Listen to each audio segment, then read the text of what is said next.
Đầm lái hang chênh miết cao pi là nghiệt mình đi bong phun tỏ nia ban tầm lẹ luôn cho bản tích bong phun tỏ nia đời xa tay tờ tu rong nợ ắt thì pol miền đại chia miền tẹt tôn chỉ môi nâng ca plak đô tờ lơ tầm lay tầm ninh lụa riêng nơi ai giải hai làm bong phun tỏ nia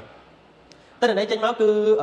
là o sầm rạp lôi đồ lá đôi chân này hay cứ thua ơi là o sầm rạp tầm lái hang chênh miết thì thua ơi tầm lái hang chênh miết miền ca tẹt cho bản tích bong phun tỏ nia dương mà mơ tầm lái hang chênh miết trong ngày đi vinh ngàyนี้คือจุดngàyที่10 2 9 năm 2025តម្លៃហាងជើងមាននៅក្នុងទីផ្សារអន្តរជាតិគេកំពុងតែធ្វើការទិញលក់នៅក្នុងតម្លៃ$3,676នៅក្នុង1អោន